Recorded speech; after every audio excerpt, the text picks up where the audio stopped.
거룩하신 하나님 아버지, 여전히 우리를 사랑하여 주시고 또 다시 함께 모일 수 있게 인도하여 주심에 참으로 감사합니다. 이 시간에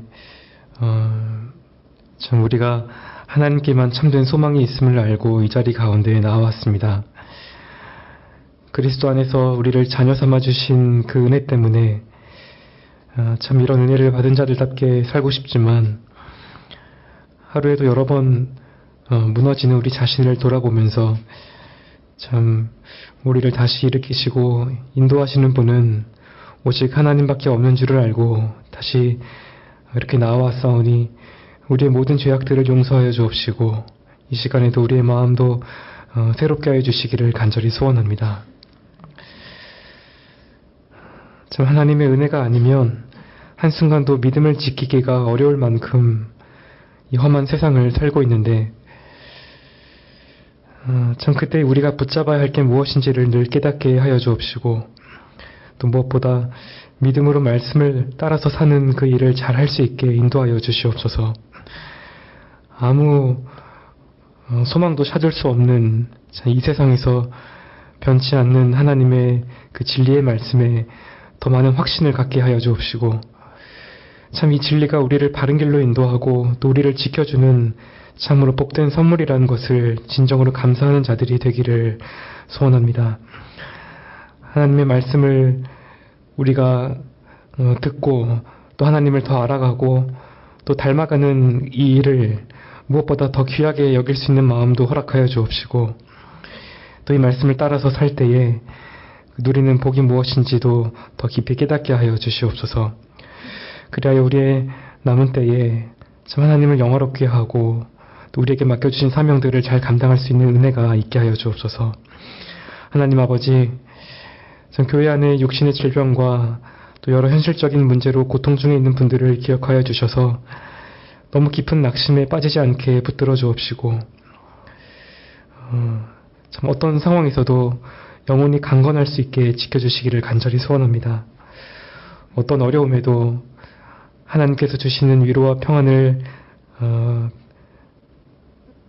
빼앗기지 않도록 지켜주옵시고 이 어려운 시기를 하나님과 동행하면서 참 모든 것을 합력하여 선을 이루시는 하나님을 더 신뢰하고 더 사랑하는 귀한 역사가 있게 하여 주시옵소서. 이 시간 하나님의 말씀을 듣고자 하오니 참 말씀으로 우리 자신을 돌아볼 뿐만 아니라 하나님께서 원하시는 뜻에 순종하는 은혜가 있게 하여 주옵시고 참 이런 순종의 모습이 우리의 일상에 나타나서 하나님을 기쁘시게 하는 삶을 살 수 있게 인도하여 주시옵소서. 존귀하신 예수님의 이름으로 기도드리옵나이다. 아멘. 네, 이 시간 하나님 말씀 요한일서 5장 1절부터 5절까지 말씀입니다.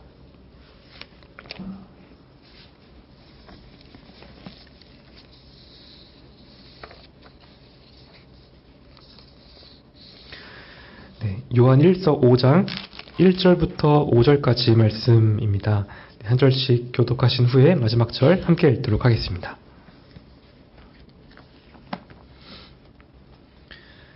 예수께서 그리스도이심을 믿는 자마다 하나님께로서 난 자니 또한 내신 이를 사랑하는 자마다 그에게서 난 자를 사랑하느니라.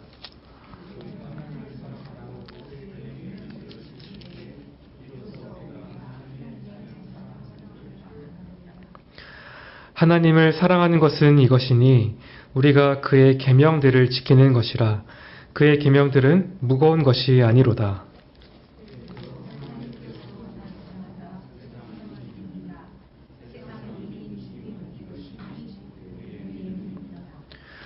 예수께서 하나님의 아들이심을 믿는 자가 아니면 세상을 이기는 자가 누구뇨? 아멘.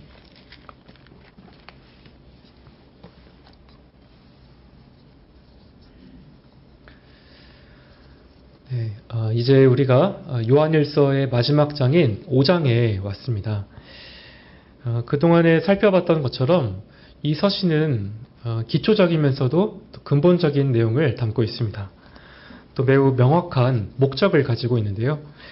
5장 13절에서 밝히는 것처럼 이 서신은 이 수신자들에게 구원의 확신을 주려고 하는 겁니다. 그리고 그 궁극적인 목적은 하나님과 더불어서 서로가 함께 풍성한 교제의 기쁨을 누리게 하려는 거죠. 그래서 요한은 구원의 확신을 점검할 수 있는 그런 기준들을 쭉 말해왔습니다. 당시 그 교회에는 예수님과 또 그리스도인의 삶에 관한 잘못된 주장들 때문에 혼란에 둘러싸여 있었는데요. 요한이 이것을 반박하면서 예수님에 관한 참된 신앙 고백이 무엇인지, 또 이 믿음을 가진 그리스도인이 어떻게 살아야 하는지를 말했습니다. 일종의 교리적이고 도덕적인 기준들을 제시한 거죠. 이 내용들이 반복해서 등장을 했지만 반복해서 등장할 때마다 이 내용들이 더 구체적으로 다루어져 왔습니다. 그런데 5장으로 넘어오면서 오늘 본문에만 언급되는 특별한 표현이 있습니다. 바로 이기는 자에 관한 문제입니다. 이 4절, 5절에서 요한이 하나님께로서 난 자마다 세상을 이긴다. 예수님이 하나님의 아들이심을 믿는 자가 세상을 이긴다라고 하죠. 이처럼 우리가 우리 자신을 이기는 자로 여겨야 하는데요. 그러면 이것이 무엇을 의미하는지를 우리가 알 필요가 있습니다. 잘 아시는 것처럼 성경에는 우리 자신을 묘사하는 말들이 많이 등장합니다. 이 그리스도인이라고 하는 말도 원래는 우리 신자들을 조롱하는 그런 말이었지만 지금은 우리에게 친숙한 말이 되었고요. 또 하나님의 자녀라든지 성도나 세상의 빛으로 불리기도 하고 또 성전으로 불리기도 합니다.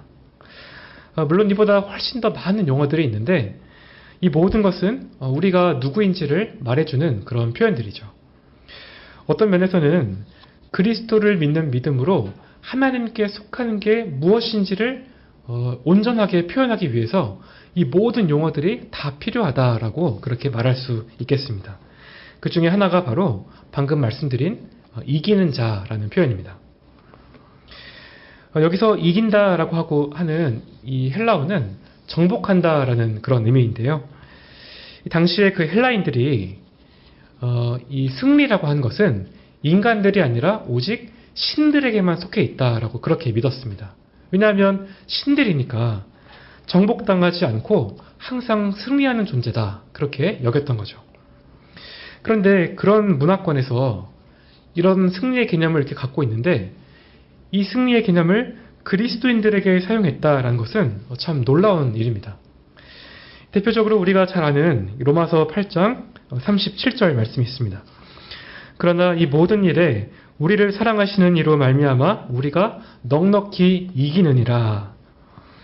바울이 그리스도 안에 있는 우리의 위치를 말하면서 넉넉하게 이긴다라고 합니다. 여기 넉넉히 이긴다라고 하는 건 궁극적으로 완전하게 철저하게 이긴다라는 의미입니다. 여기 이렇게 넉넉히 이긴다, 넉넉히라는 말을 붙이니까 이긴다는 말의 의미가 더 잘 살아나는 것 같습니다. 즉 우리는 그리스도를 믿기 때문에 도저히 정복을 당할 수 없는 그런 상태에 들어섰습니다. 그야말로 초월적이고 어떤 무적인 그런 상태를 말하는 거죠. 그래서 그 정도가 얼마나 크냐면 바울이 계속해서 이렇게 말을 합니다.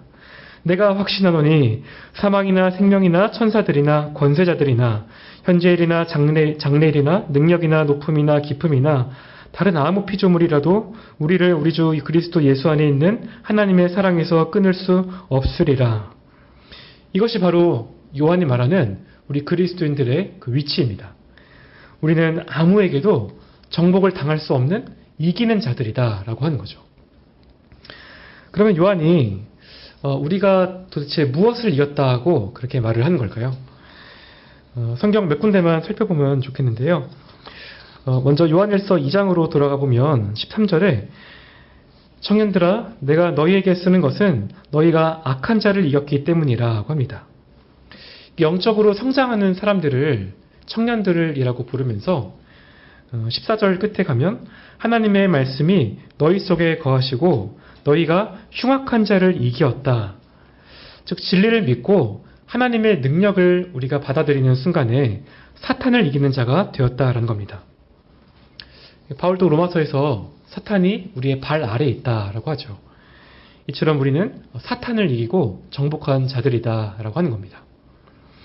또 고린도전서 15장에는 우리가 이긴 또 다른 대상이 나옵니다. 15장 54절 이하를 보면 사망이 이김에 삼킨 바 되리라고 기록된 말씀이 응하리라. 사망아 너의 이기는 것이 어디 있느냐? 사망아 너의 쏘는 것이 어디 있느냐? 사망에 쏘는 것은 죄요 죄의 권능은 율법이라. 우리 주 예수 그리스도로 말미암아 우리에게 이김을 주시는 하나님께 감사하노니. 지금 바울이 그리스도의 부활을 증거하면서 우리가 이기는 것이 무엇이라고 하냐면 바로 사망입니다. 죽음이죠.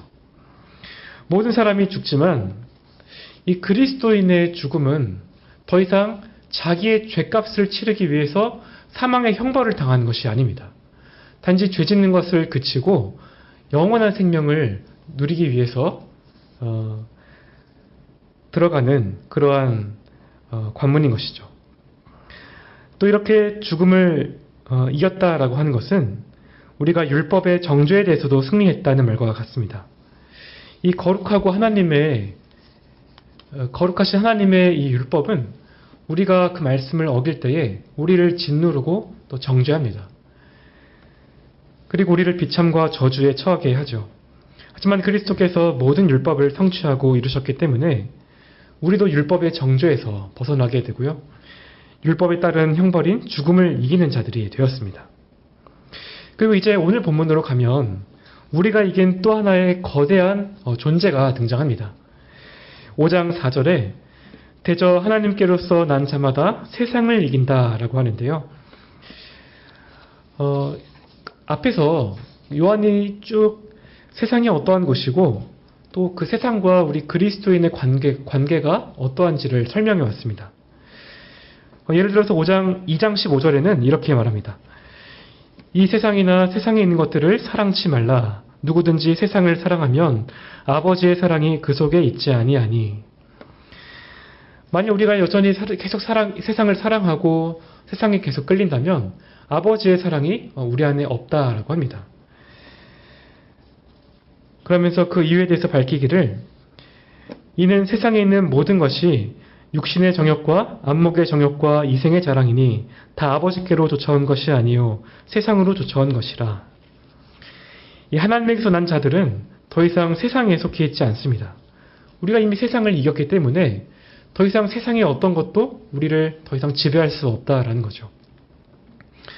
그러면 오늘 본문에서 요한이 말하는 이 세상이 구체적으로 어떤 의미일까요? 이 앞의 내용을 우리가 종합해보면 이 세상은 어떤 정치나 또 교육이나 문화 그 자체를 의미하지 않습니다.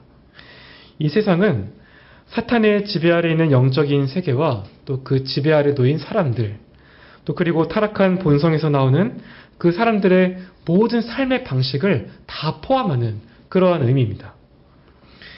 그래서 마치 어떤 이 죄와 죽음의 그 카르텔과도 같은 거죠.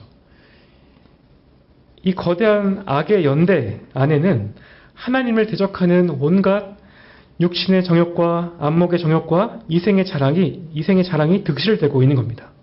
그런데 놀랍게도 요한이 이런 거대한 세상을 우리가 이겼다라고 하는 거죠. 성경은 이것을 계속해서 말씀하고 있습니다. 골로새서 1장 13절도 그가 우리를 흑암의 권세에서 건져내사 그의 사랑의 아들의 나라로 옮기셨다고 말씀합니다.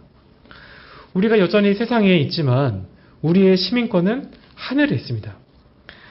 물론 지금도 우리가 이미 하나님 나라에 속한 백성으로 살고 있고요. 성령께서 계속 우리를 이끄셔서 영원한 천국에 이르게 하십니다. 그런데 여기서 중요한 문제가 있죠. 이처럼 하나님께로 난 자들은 사탄과 사망과 율법의 정죄와 또 세상을 이긴 자들입니다. 그런데 이게 실제 우리의 삶에서도 경험되어지는 사실인가라는 것을 생각하면 조금 확신을 갖기가 어렵기도 합니다. 왜냐하면 우리가 넘어지고 실패한 경우가 종종 있기 때문이죠. 특히 요한의 말처럼 내가 세상을 이겼다라고 그렇게 자부하는 게 어렵기도 합니다. 우리 삶의 현장에서 어떤 우리의 생존을 위한 그런 전쟁을 치르는 것도 매우 치열한데 그 와중에 신자로 살려고 하니 참 쉽지가 않은 거죠. 사실 우리가 교회에 와서 하나님의 은혜를 받고 또 우리 마음이 새로워지면 참 무엇이든지 할 수 있을 것만 같습니다. 그런데 교회 문을 나가서 세상으로 가면 그 세상의 열기가, 강력한 열기가 우리에게 덮쳐오게 됩니다. 어떻게 우리가 그리스도인다운 삶을 살고 이 그리스도인다운 선택을 해야 할 것인가, 이 고민을 하기 전에 벌써 나의 그 믿음이 실종돼 버린 것 같은 그런 느낌을 받을 때가 종종 있는 거죠. 따라서 우리가 전투적인 태도를 갖지 않으면 이 세상을 이겨낼 수 없고요. 또 여러 세속적인 정신 중에서 어떠한 것이 지금 우리의 문화를 지배하고 있는지를 잘 알아야 합니다. 그래야 우리가 세상과 더 효과적으로 싸울 수 있기 때문이죠. 사실은 너무 많은데요. 두 가지만 말씀을 드리면 지금 이 문화를 지배하고 있는 그 세속적인 정신 중 하나는 바로 쾌락주의라고 할 수 있습니다. 지금 세상에 참 그 쾌락적인 문화들로 가득 차 있죠. 이것을 이렇게 잘 알 수 있는 대표적인 그런 키워드들이 몇 개가 있는데요. 예를 들면 도파민 중독입니다.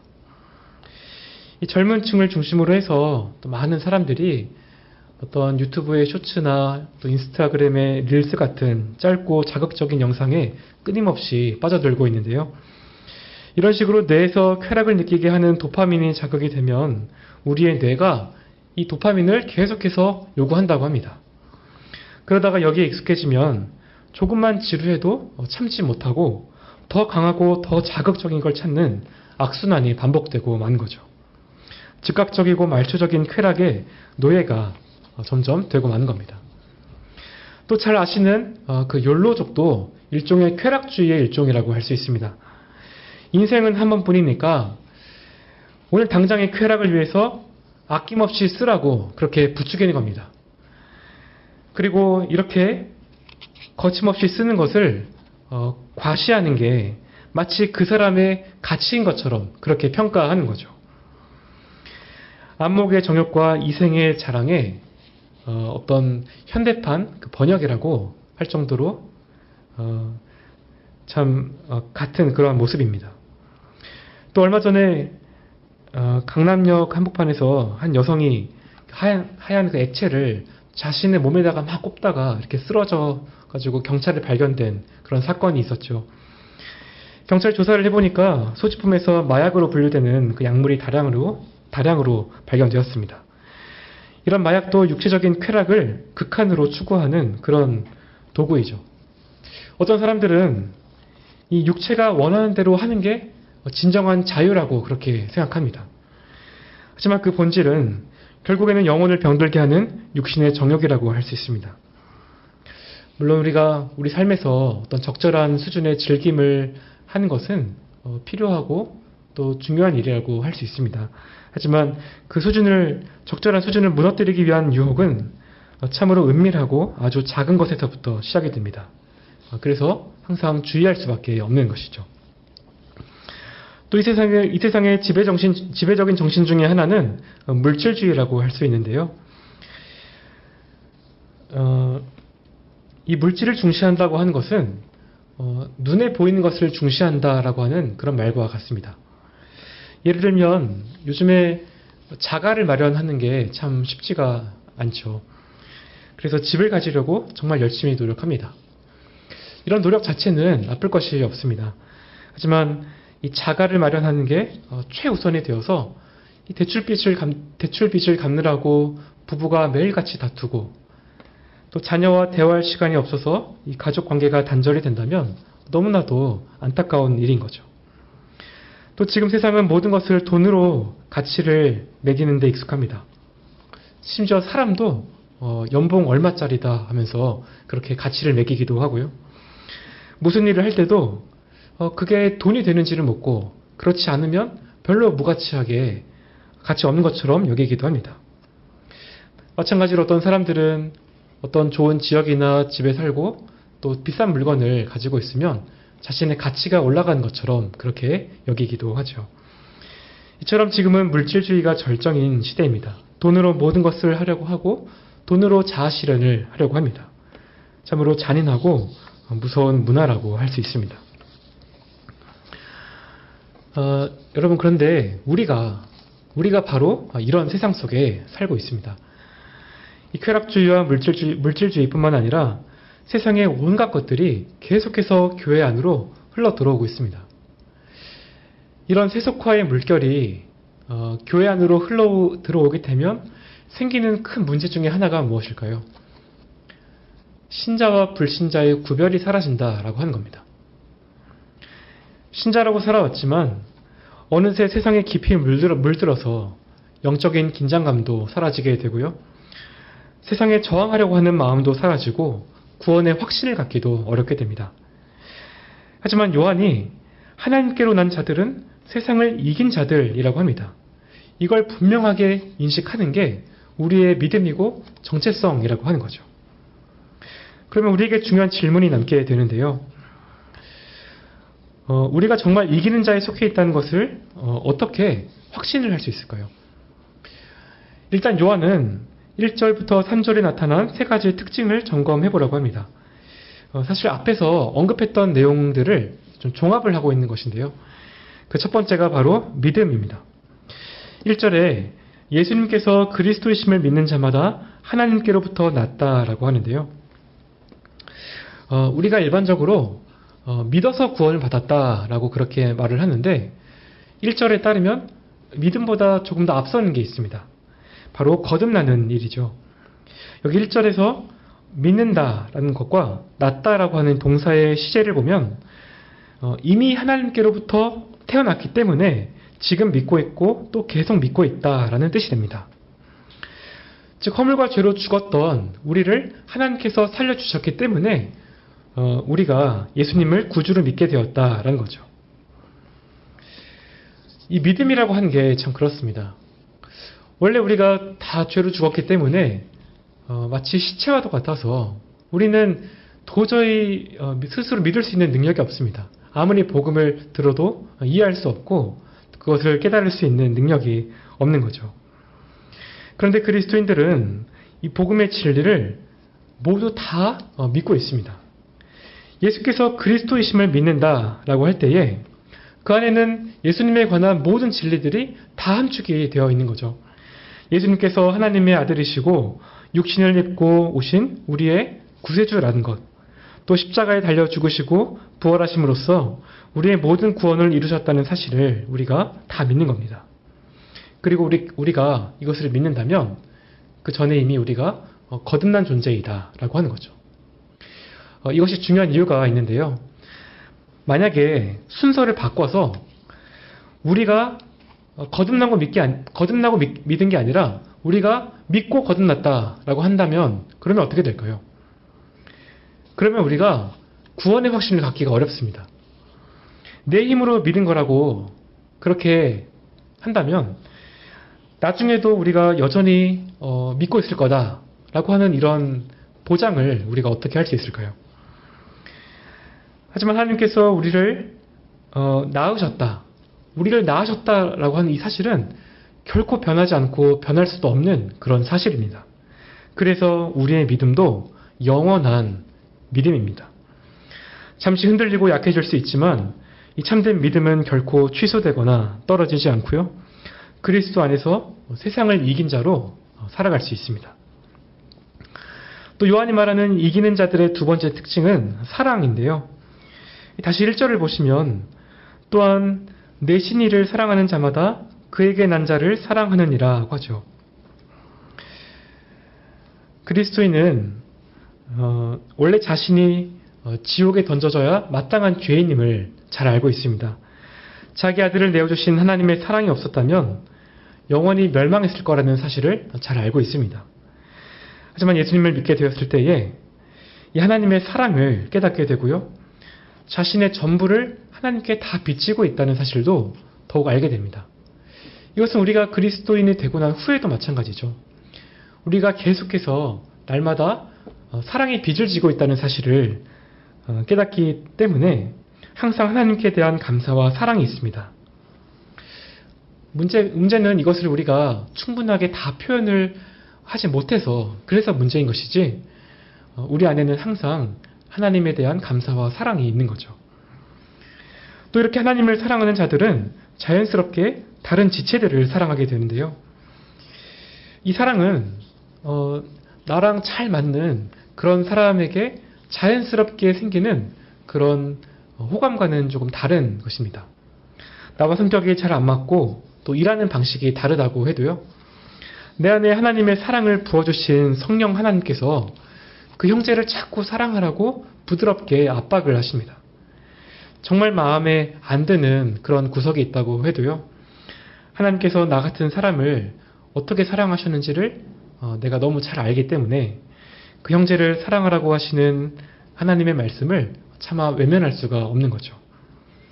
또 너무나 크신 하나님의 사랑을 깨달으면 깨달을수록 이것을 다른 형제에게 흘려보내지 않는 게 사실은 훨씬 더 어렵습니다. 내 마음에 차고 넘치는 게 사랑이라고 한다면 그것을 자연스럽게 흘려보낼 수 있게 되는 거죠. 이기는 자의 세 번째 특징은 2절, 3절처럼 순종에 있습니다. 우리가 하나님을 사랑하고 그의 계명들을 지킬 때에 이로써 우리가 하나님의 자녀 사랑하는 줄을 아느니라. 하나님을 사랑하는 것은 이것이니 우리가 그의 계명들을 지키는 것이라. 그의 계명들은 무거운 것이 아니로다. 방금까지의 내용을 우리가 종합을 해보면 거듭난 자들은 먼저 그리스도께서 하나님의 아들이심을 믿습니다. 그리고 이 믿음은 사랑을 낳게 되는데요. 우리가 성경에서 계시하신 하나님을 그대로 다 믿는다고 한다면 우리 안에 사랑이 생기지 않을 수가 없습니다. 사랑과 찬양과 감사가 흘러나오지 않을 수가 없고요. 그러면 하나님을 우리 삶의 최우선순위로 삼고 살아가게 되는데요. 또 그 다음으로 하나님이 사랑하시는 사람들도 자연스럽게 사랑하게 되는 거죠. 그리고 이런 방식으로 우리가 하나님을 사랑한다면 그 사랑의 표현이 바로 하나님의 계명을 지키는 데서 나타나게 된다라고 말을 하는 겁니다. 이렇게 볼 때의 믿음의 진정한 증거는 사랑이 담긴 순종이라고 할 수 있습니다. 하나님을 우리가 믿고 사랑한다라고 할 때에 이게 단순히 감정적인 문제가 아닌 거죠. 그리스도가 주님이심을 믿고 거기에 나타난 하나님의 사랑을 깨닫는다면 그분을 너무 사랑하게 되어서 하나님의 말씀에 순종하지 않을 수가 없게 되는 것입니다. 우리가 그런 마음이 들면 그러면 하나님의 그 계명이 과연 우리에게 너무 무겁다 그렇게 생각이 들게 될까요? 그렇지 않을 겁니다.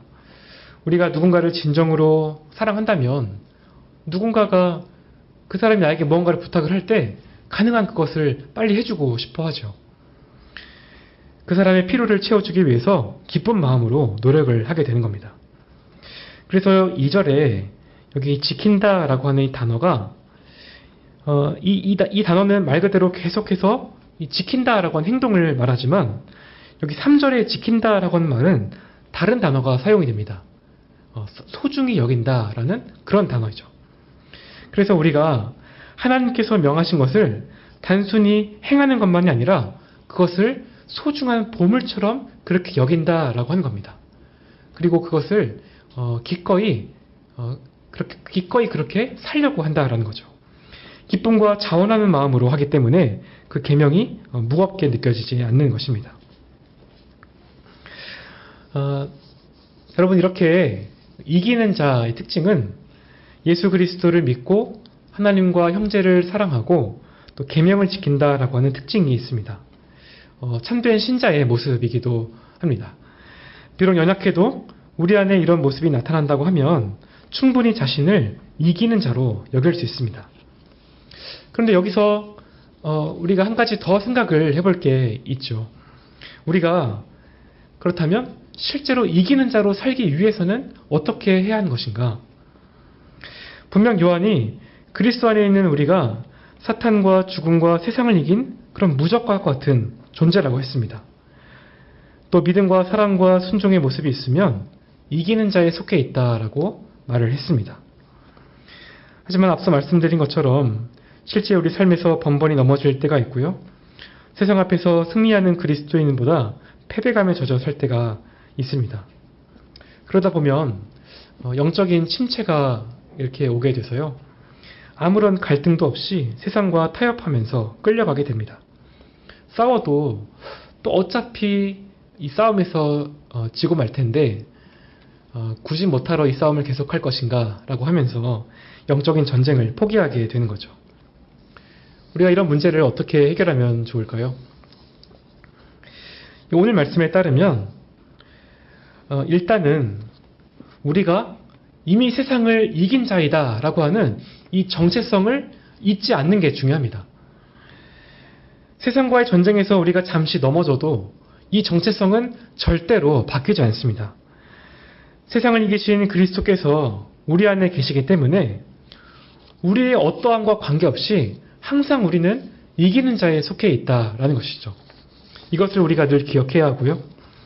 그리고 또 한 가지는 우리가 이 세상과 정말 치열한 전쟁 중에 있다라고 하는 이 사실도 기억하는 게 참 중요합니다.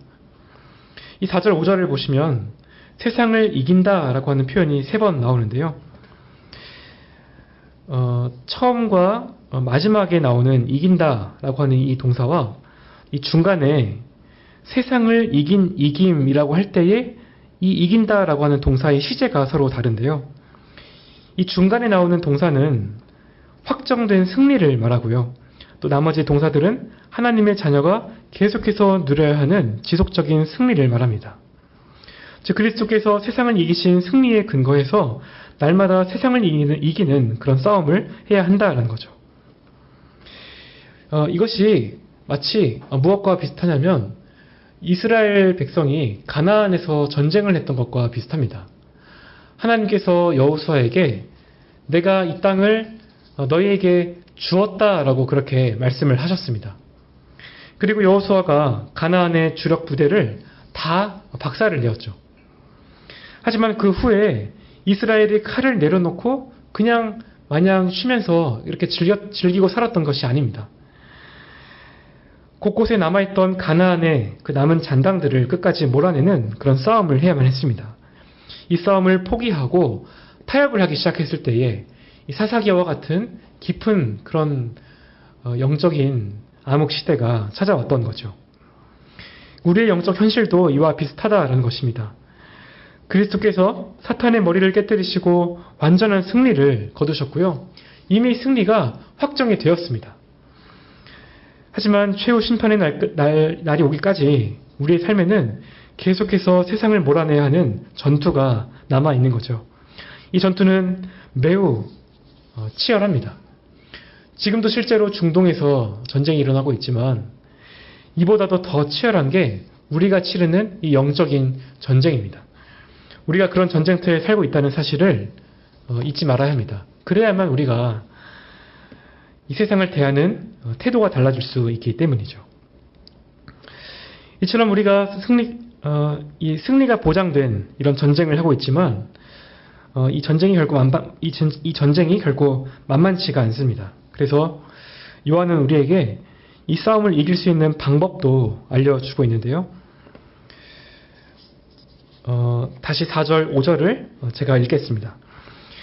대저 하나님께로서 난 자마다 세상을 이기느니라. 세상을 이긴 이김은 이것이니 우리의 믿음이니라. 예수께서 하나님의 아들이심을 믿는 자가 아니면 세상을 이기는 자가 누구뇨?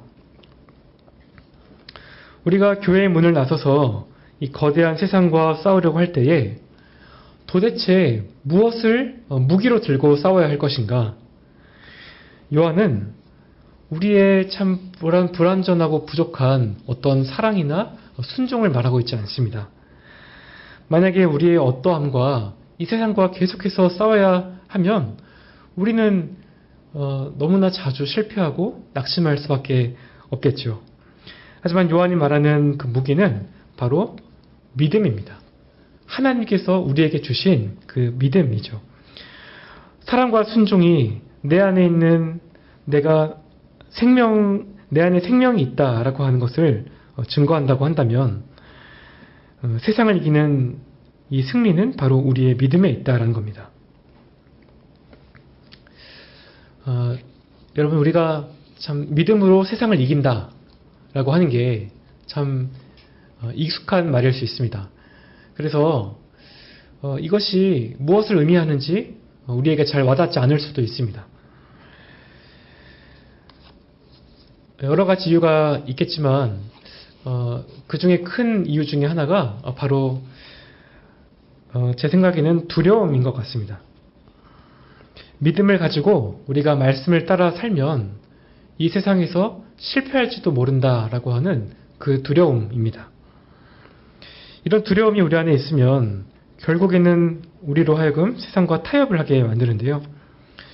다른 사람들이 다 편법을 쓸 때에 나만 혼자서 정직하게 살려고 하면 분명히 손해를 볼 것 같고 또 경쟁에서도 이길 수 없을 것 같으니까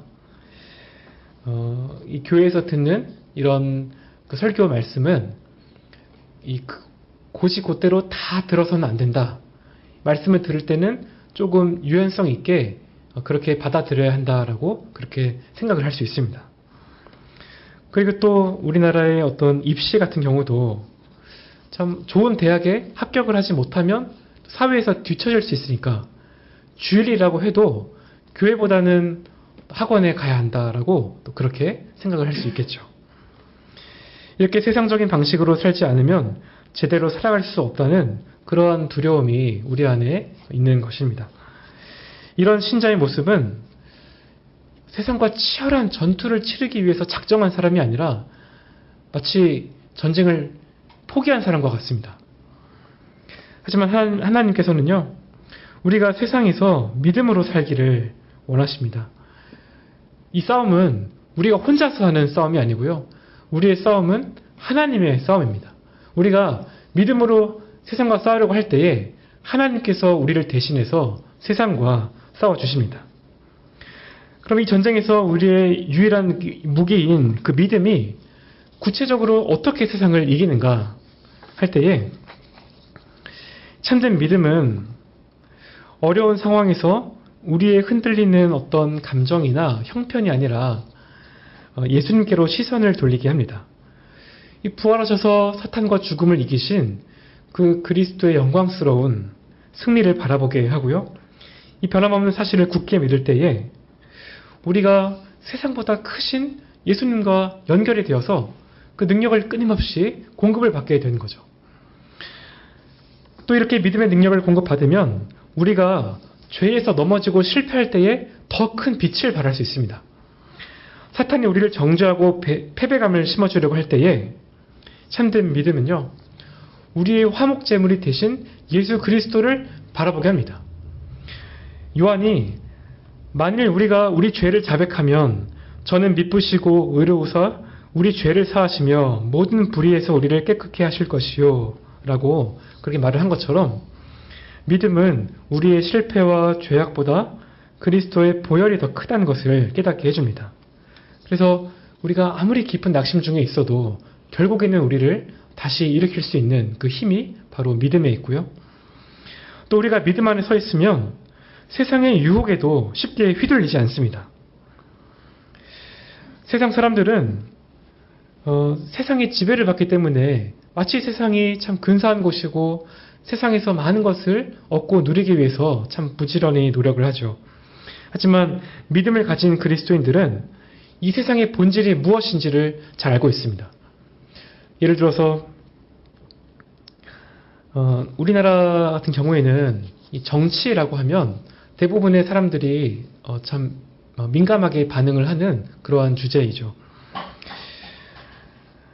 그래서 어떤 사람들은 이게 선거에서 어떤 정당이 승리를 하면 모든 것이 근본적으로 달라질 수 있다라고 그렇게 믿는 것 같기도 합니다. 하지만 정말 정치가 우리 인류의 궁극적인 그런 문제를 해결할 수 있을 것인가 할 때에 제가 보기에는 성경이 그렇게 말씀하고 있는 것 같지 않습니다. 왜냐하면 모든 정당도 역시 다 죄 가운데 있기 때문이죠. 물론 그리스도인들은 이런 일들에 다 관심을 갖고 시민으로서의 의무를 성실하게 감당해야 합니다. 하지만 어떠한 법령도 정당도 가장 근본적인 죄 문제를 해결할 수 없다는 것을 그리스도인들이 알기 때문에 결코 우리의 믿음을 이 정치에다가 고정을 시키지 않습니다. 결국 세상에 속한 것들은 다 지나가 버리게 되고요. 세상에 속한 사람들은 지금도 영원한 멸망으로 나아가고 있습니다. 여기에서 건지실 분은 오직 그리스도 한 분밖에 없는 것이죠. 그래서 우리가 초연하게 세상을 바라보면서 장차 임할 구원을 갈망하고 살아가야 합니다. 히브리서 11장에 나오는 믿음의 선진들처럼 눈앞에 있는 썩어질 것들에 타협하거나 굴복하지 않고 끝까지 싸우면서 저 영원한 미래의 영광을 바라보아야 하는 거죠. 우리가 이렇게 세상을 이기며 살 때에 하나님께서 우리에게 주시는 특별한 선물이 있습니다. 요한이 나중에 이 요한계시록을 쓰면서 7교회에게 주시는 약속들을 말을 하고 있는데요. 이 약속은 모두 이기는 자들에게 주시는 약속입니다. 예를 들어서 에베소 교회를 향해서는 이기는 그에게는 내가 하나님의 낙원에 있는 생명나무의 과실을 주어 먹게 하리라 하고 말씀하십니다. 이처럼 각각의 그 약속들에는 다 이기는 자에게 주시는 그런 하나님의 선물들이 있습니다. 이 내용들을 지금 다 구체적으로 살펴볼 수는 없지만 요약을 해서 말씀을 드리면 영생과 완전한 보호와 영적인 양식과 다스리는 권세와 구원을 확증해 주시는 것, 또 하나님 나라에서의 존귀한 자리와 그리스도와 함께 보좌에 앉게 하시는 최고의 영광들을 주시겠다라고 약속하십니다. 이 참 무엇 하나도 이 세상에 있는 어떤 것과 비교할 수 없는 참 가치 있고 귀한 것이죠. 이처럼 하나님께서는 그리스도를 믿는 믿음 안에서 세상과 끝까지 싸워 이긴 자들에게 영원한 축복을 허락해 주십니다. 네, 오늘 말씀처럼 우리가 세상을 이기는 자들이라고 한다면 우리에게는 영광스러운 상급이 예비되어 있습니다. 물론 우리가 스스로를 진지하게 잘 돌아봐야 할 것입니다. 과연 우리의 삶은 이기는 자라고 하는 증거를 나타내고 있는가?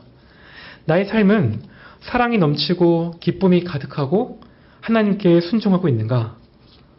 참 대부분의 신자들의 마음을 어렵게 만드는 그러한 질문들입니다. 저도 그렇게 잘 살고 있다고 말하기가 어렵습니다.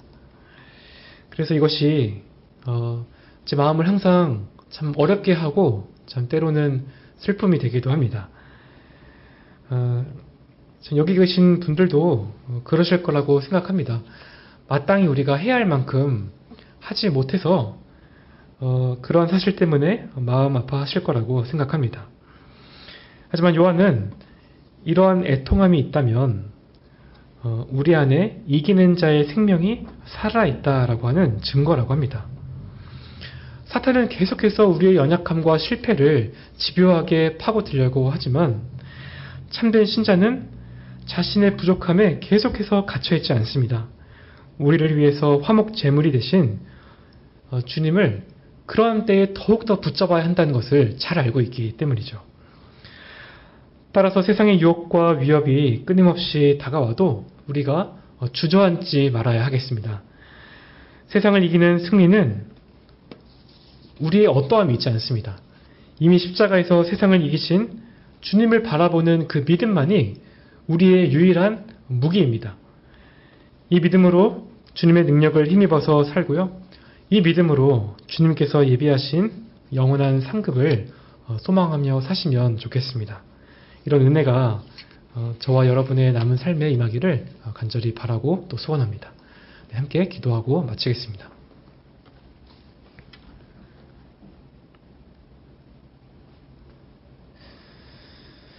하나님 아버지, 죄와 허물로 죽었던 우리에게 영원한 믿음을 주시고 또 그리스도 안에서 세상을 이기는 자로 살도록 불러주신 은혜를 참으로 감사합니다.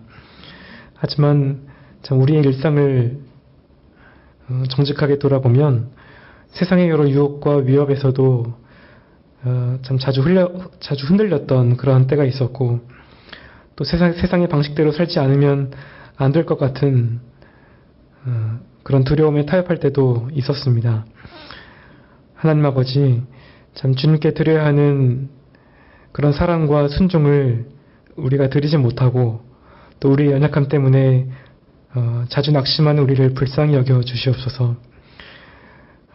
오늘 주신 말씀처럼 이제는 우리의 어떠함이나 참 이 세상이 아니라 완전한 승리를 주신 그 주님만을 더욱 바라보게 하여 주옵시고, 또 범죄할 때에도 주님만을 의지해서 다시 일어서는 굳건한 믿음도 허락하여 주시옵소서. 또 이 믿음이 참 우리의 삶에서 진실한 사랑과 순종으로 열매 맺게 하옵시고, 또 장차 또 주님과 함께 누릴 영원한 상급을 소망하면서 우리의 남은 때를 살아갈 수 있도록 인도하여 주시옵소서. 우리의 모든 것 되시고 존귀하신 예수님의 이름으로 기도합니다. 아멘. 하늘에 계신 우리 아버지시여, 이름이 거룩히 여김을 받으시오며 나라의 임하옵시며 뜻이 하늘에서 이룬 것 같이 땅에서도 이루어지이다. 오늘날 우리에게 일용할 양식을 주옵시고, 우리가 우리에게 죄 지은 자를 사하여 준 것 같이 우리의 죄를 사하여 주옵시고, 우리를 시험에 들게 하지 마옵시고 다만 악에서 구하옵소서. 대개 나라와 권세와 영광이 아버지께 영원히 있사옵나이다. 아멘.